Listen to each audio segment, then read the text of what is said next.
Well, Daniel, thank you so much for helping my project. It's such a great honor to get to speak to you. Could you say a little bit about yourself? Thank you so much, Mr. Price. My name is Ojilong Daniel. I am Ugandan. I'm 32 years old. I am a medical student currently. I'm in my fifth year. Prior to that, I was a clinical officer, what would be an equivalent of a physician assistant or something like that in the US and other places. Clinical officers are only found in East Africa and a bit of Zambia and all that.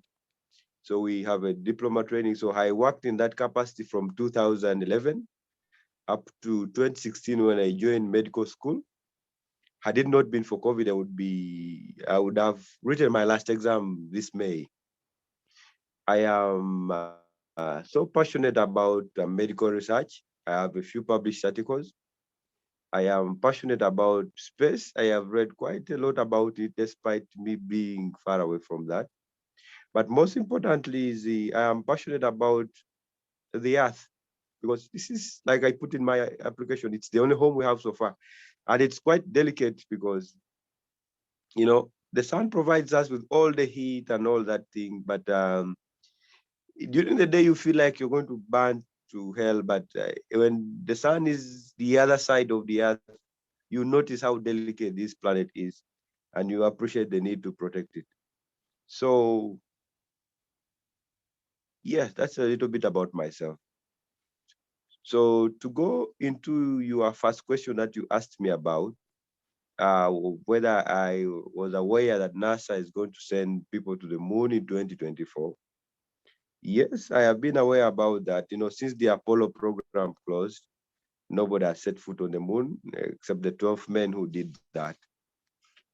And this time around, there's the Artemis program that NASA is trying to put, and that will include having the first woman on the moon.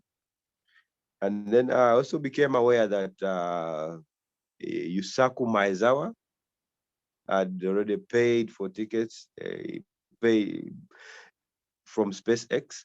Initially, I was going to, go alone. Then he decided to give an opportunity for the rest of us, the rest of the world, which I greatly appreciate. And I think that's the spirit of humanity that this whole thing represents. And I think that's how it should be. So, given that we have this earth, but over our history, there have been events that have threatened the very existence of this planet. And at the very least, the thing that suffer is the life on it. In the age of the dinosaurs, an asteroid came and caused their extinction. There's no guarantee that the same will not happen to humanity. Therefore, it is incumbent upon humanity to, as the only superior civilization so far that we know of, to be able to contribute to the future. So space exploration and interplanetary travel becomes very essential. That we need to, while there is still time,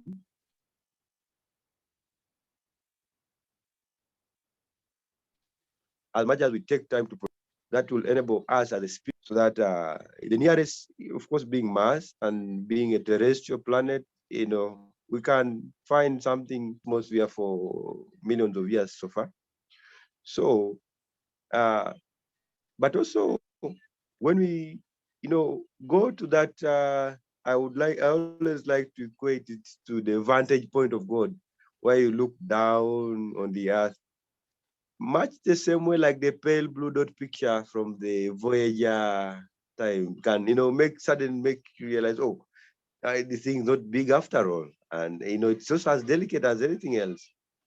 Then you should be able to know that the things we take for granted here every day, when you go out to space whereby you simply have to struggle to even breathe.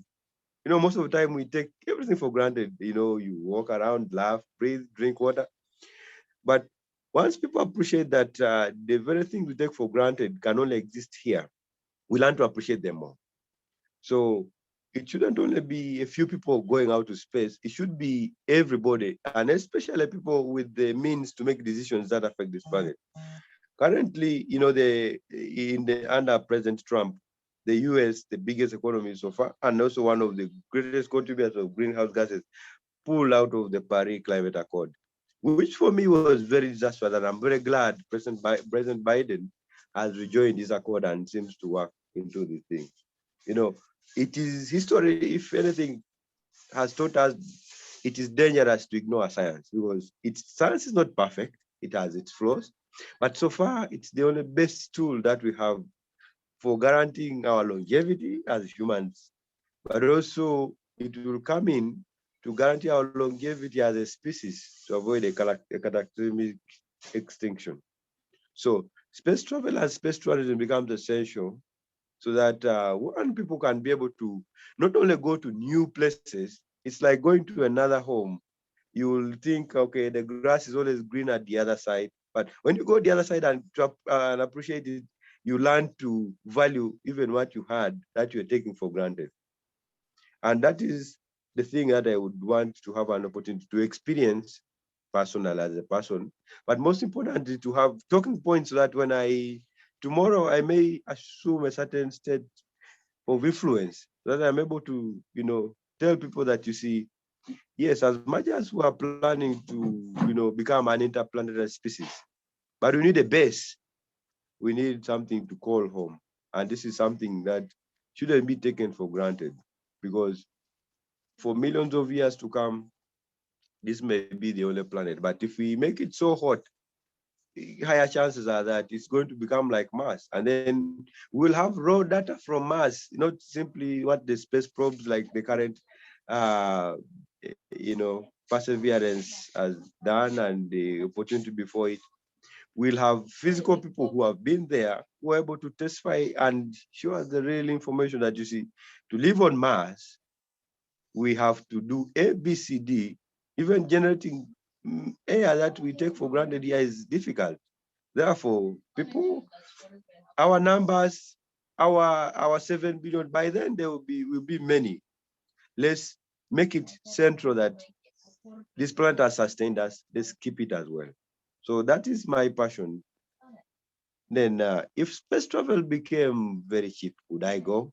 Definitely yes. I will fascinate about the stars and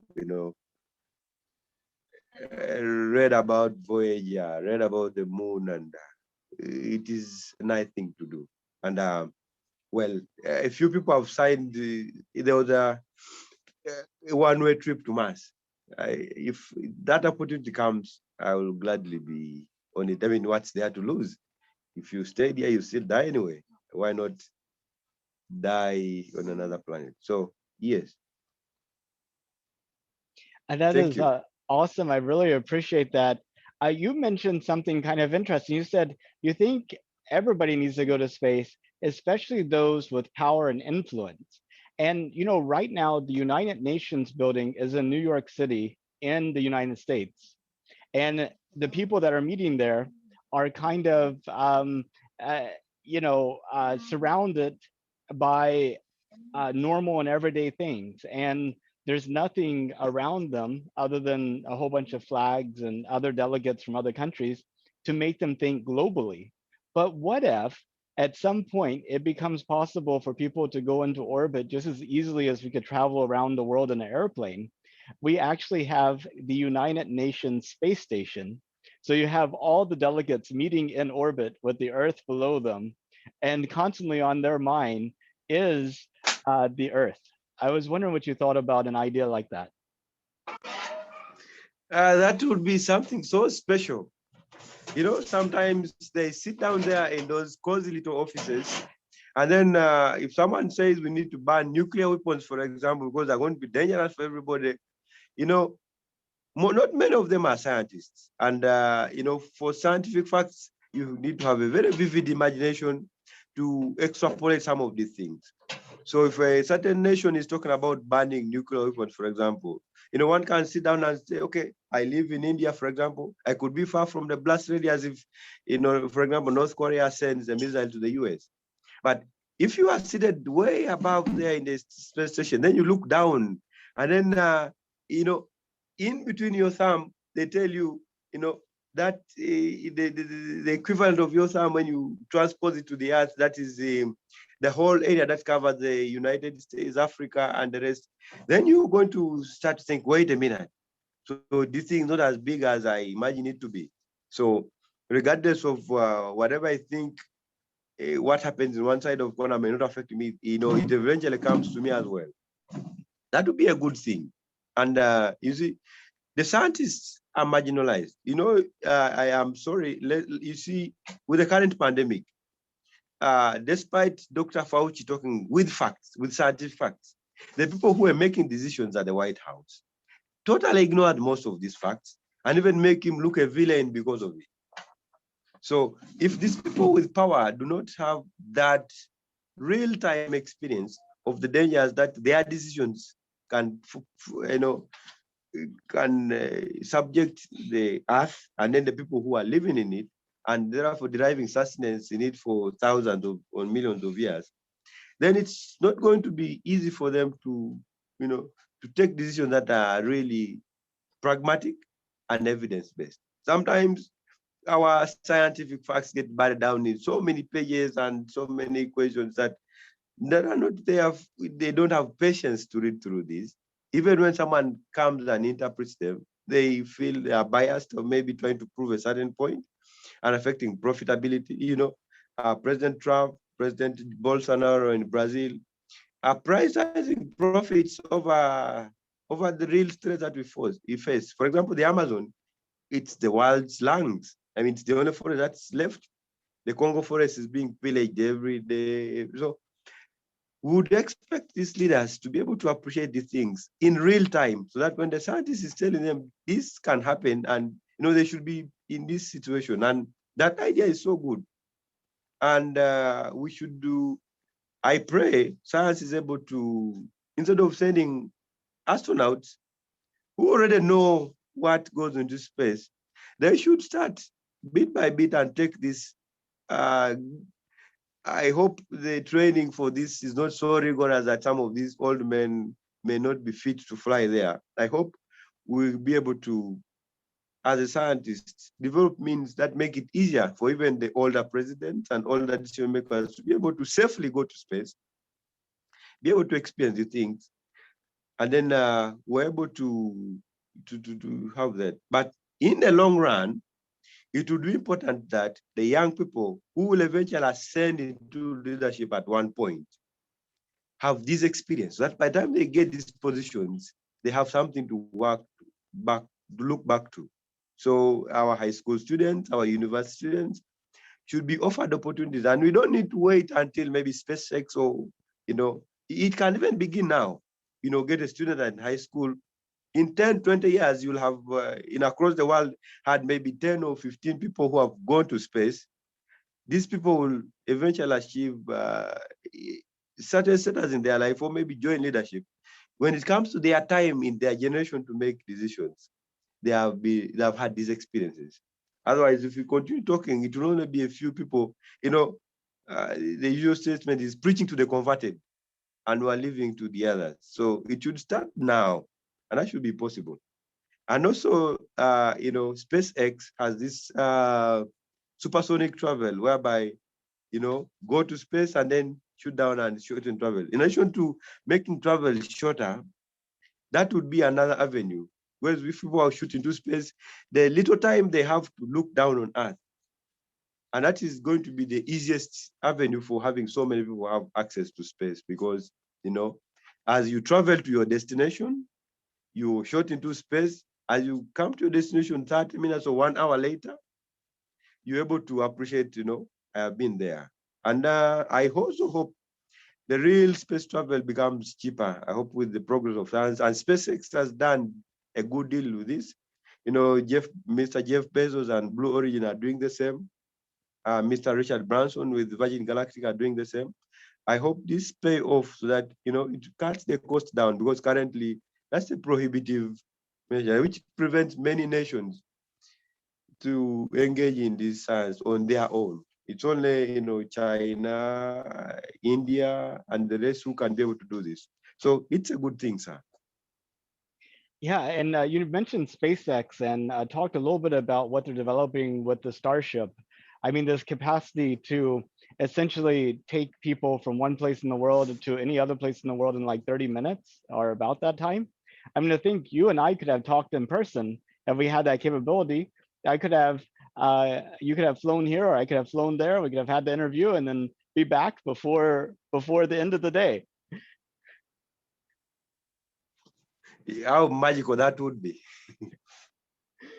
uh, of course, with the pandemic, there's also a scary aspect of it in the sense that now you can have a disease in one part of the world go global within less than a day, which is kind of the side. But on the positive side, you can also have test kits, vaccines, medicines, diagnostic equipment deployed around the world much quicker too. So it's kind of uh, too good and bad.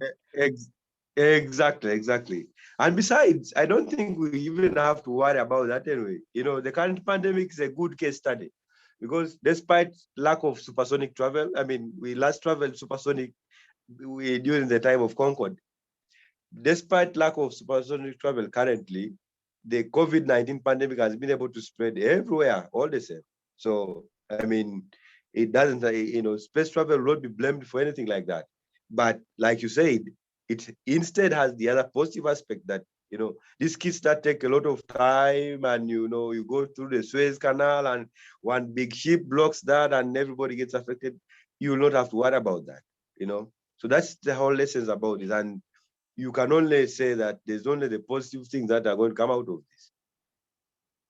Yeah, and I mean, SpaceX is doing an amazing job. They tested their Starship SN-15 prototype, which was able to go up to like 10 kilometers and come down and land successfully. And it looks like Yeah. they're within a month or so be able to actually get a Starship into orbit, which I mean that'd be a huge achievement. Um, and they're talking about a single Starship will be the most capable rocket ever created, carry like 100 people at a time, but yet be the cheapest per launch than any other rocket ever built because you'll be able to reuse the whole thing. And they're talking about a single Starship could be used 3 times per day. And they're talking about having a factory that can make two of them a week. So, whenever you start doing the math on that, our ability to access space goes from being the equivalent of having airplanes that only hold one person to like having a whole fleet of 747s. Exactly. And Mr. Elon Musk, with his brilliance, as the Starships have had, SN11 went past, and then another one, then another. But eventually, we shall figure it out. As human beings, nothing is beyond our current capabilities. And yes, that will be a good thing. And then that will also call into, making a bigger space station so that if we are going to be migrating en masse to a certain planet, I mean, if you're doing 10, 20 trips of 100 people each per day, each ship twice, and then it really makes a lot of sense. And that's a good thing. So I believe as the rest of humanity, we could only, support this thing. Unfortunately, we in Africa have little to compute. Our governments have very skewed priorities, and anything that come. I mean, it sounds being pessimistic, but it's the truth. The development in science is so not prioritized, and any money that we get ends up in individuals' pocket. But this is something that if a private company can do that, imagine what countries would do. So, I mean, even a country within Africa should be able to do that. If only because if Mr. Elon Musk, Mr. Jeff Bezos, as individuals can do that, then countries should be able to do these things. And if we collectively were prioritizing this, then it would be a good thing. Yeah, it's kind of interesting. Governments are under different pressures than individuals are. Whenever a government tries to do something, they have to make a whole bunch of people happy, and sometimes that requires doing things very differently than whatever it is that you think you're trying to do. Like for example, for many years, the government has been launching satellites into orbit using expendable rockets, and the whole system was set up like that because the government gave a lot of money to these companies to build expendable rockets. Those companies give that money to like the political campaigns for the people that fund the government, and everybody was kind of happy with that entire situation, and they have no interest in actually making it more effective, because if make it more effective means they lose money. But then you have somebody that comes along and their Mhm. dream is to actually go and see humanity spread out into the rest of the solar system. They don't care about making money doing things the old way. They want to create that capability to actually go out there, and they're a lot more successful. You're right. You make very valid points. And but all hope is not lost. I mean, many individuals are realizing that need that as individual corporations, instead of investing the monies that have accrued into things that are kind of recursive, creating more and more problems for the earth. Some of them are branching, and I'm happy that many individuals have realized that, and many of our rich people in the earth here are doing that, and it's a positive thing.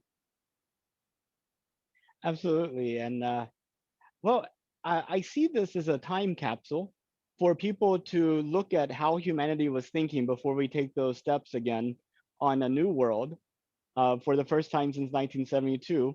And hopefully, it's just the beginning of lots of people taking those steps and lots more development in the rest of the solar system. So, if you could imagine looking at this video 50 years or 100 years from now, somebody at that point trying to understand our time and what we were thinking, is there anything that you would want them to know? Oh, so much. Uh, recently around 2013 or 2014, there was I forget the name of the time capsule. It was actually asking for everyone to write a message, and then it would be uploaded, and that would be sent to space, and it will orbit and the Earth and come back here. It was 10,000 years or a million years, I don't know. I hope some things like this not all of us are going to go into space eventually. Like I suggested in an application that you see, for individuals like Mr. MZ, who have had this power to bring in so many minds, the rest of the people who are not going to get a chance to go to around the moon with him eventually should be put together in some sort of forum that they can discuss some of these issues. So the people ahead who will be there 50,000 years from us now, I would want to tell them that, you see, in whatever state you find this Earth or Mars, just know that that was progress that was painfully made out of deliberate uh, frustration, overcoming frustrations, and taking decisions despite everyone discouraging you about them. So they shouldn't take it for granted. They only seek to further that, and not, you know, take whoever will be there back. Especially whereby that civilization collapses. It's like the colonizers. Eventually you fail to run a colony, the empire crumbles. Like, you see, there's a start stage of expansionism. I don't want this to suffer the same thing. Britain was an empire. There was an Ottoman Empire before it, and before all that, there was a huge Roman Empire, and all this reaches point whereby they become unmanageable. And the same thing may happen to us. We initially may have this zeal to go and explore Mars and develop colonization.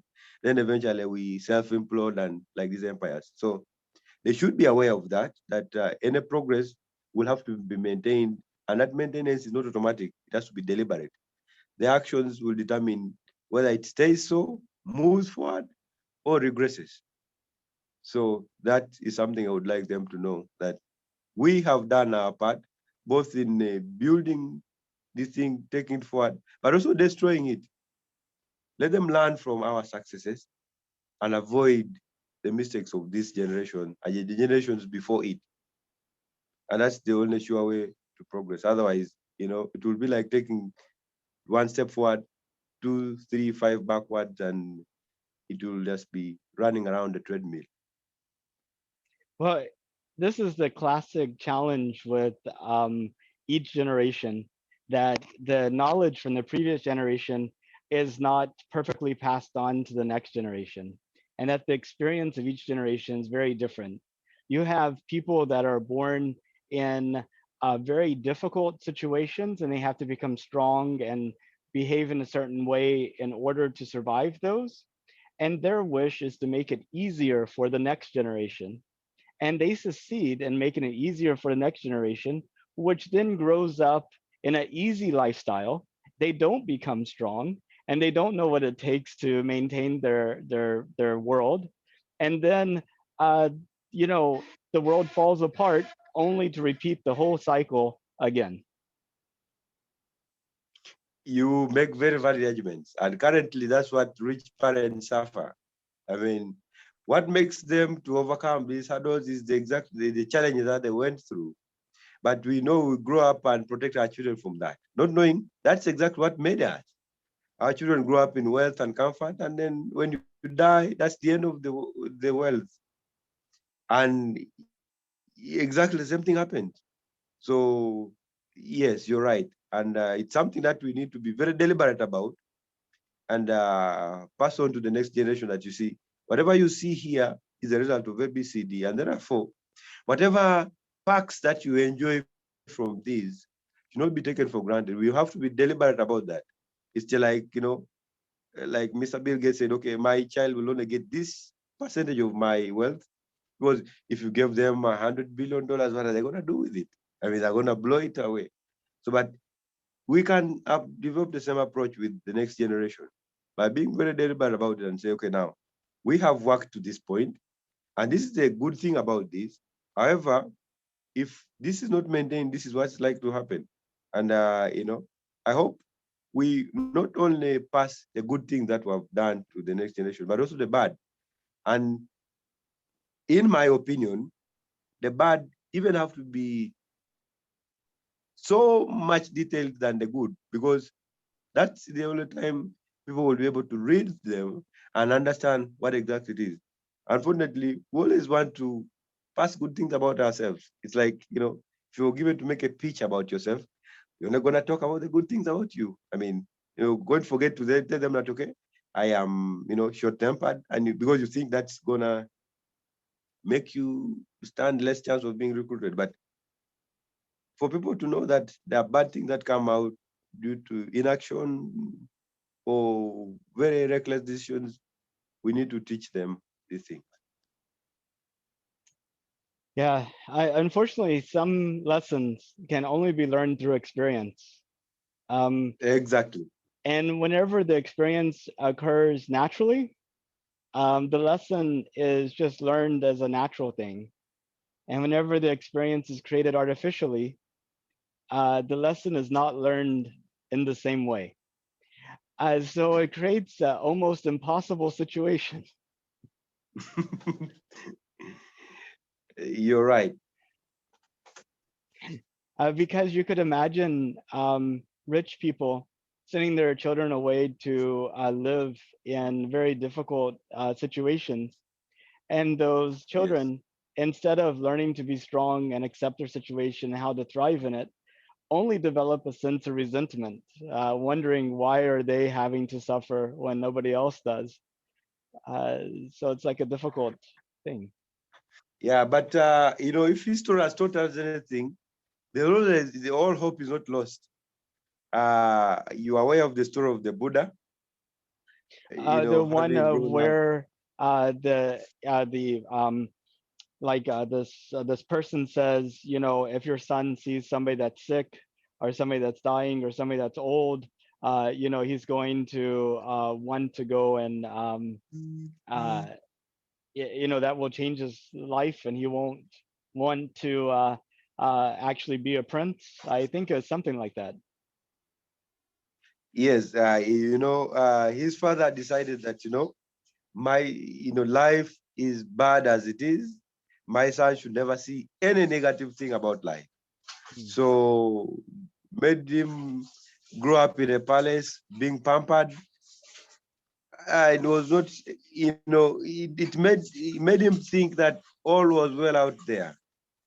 Being the rebellious person that he was, he decided to sneak out one time and saw death, poverty, and all that, and started questioning his pride. And like you said, started resenting the father for having kept that away from him. So he decided to go and abandon all his princely perks and went and started life as a beggar. He starved, he begged until some point he started questioning his choices and thought, okay, probably I think, being rushed to abandon the other life was not good after all. But lucky for him, he didn't go back to the palace. He decided to sit down under a tree, apparently for 40 days. Well, like they say, we can debate how the body can, survive 40 days seated in one position. But then he got enlightenment and said, okay, fine. And then or developed all these doctrines that you see in Buddhism. So I believe humanity is capable of that. Okay. Yeah, you're right when you say that, if as a parent your child knows you can afford to give them a good life and then you withhold that, then they're gonna say no. Like you said, that's creating it artificial. They will not look at it as something that you're doing deliberately to teach them a good lesson. So, but with these experiences, like the Buddha and many others in our history, we're able to know that, yeah, there can be a balance. There can be a balance. Yes, the middle way. Indeed. Well, Daniel, I really appreciate your time, and it was such a pleasure to get to meet you. I hope someday that we get to meet in person. I look forward to meeting you one day, sir. It is a dream of my life. Where are you calling from? I Houston, imagine the USA. Texas. Oh, Texas, the land of George Bush. Yes, that's the one. Also I the have land, also the land of the Starship, where the Starship is being built and tested. oh, indeed. Oh, yes, yes. Are you part of the Starship team in I one way or am the not. other? I work for a software company, and space is just a passion of mine, a personal project. Oh, indeed. We share if we share that obsession with space.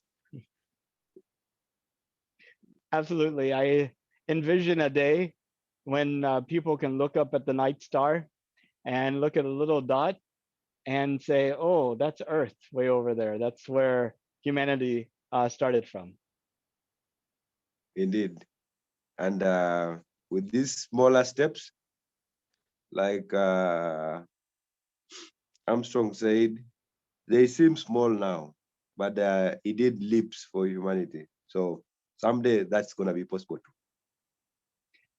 Absolutely. Well, I wish you a good rest of your evening and take care. Thank you so much. I hope we can remain in touch one way or another via mail or via in Uganda. WhatsApp is so popular. I don't know whether you use it. I do. I hope you could. I'll send you Yeah. my phone number. Oh yes, sir. I would appreciate so that we can continue this discussion as we go on, and hopefully move from acquaintances to friends someday. And like you said, it is my dream to meet you and meet many other people soon enough. After my medical school, I hope to, travel the world and see what it is out there. Sometimes, like we say, as human beings, we have known a lot about space and have sent Voyager billions of miles into interstellar space, but we're yet to understand our own Earth. I mean, there's still more to be discovered here. So, in the meantime, I would want to dedicate my time to knowing this planet better And and the people in it, of course. when you make it to Houston, I would love to take you around to see all the sites and to be your tour guide. Oh, thank you, sir. I shall be honored. Well, until we talk next time.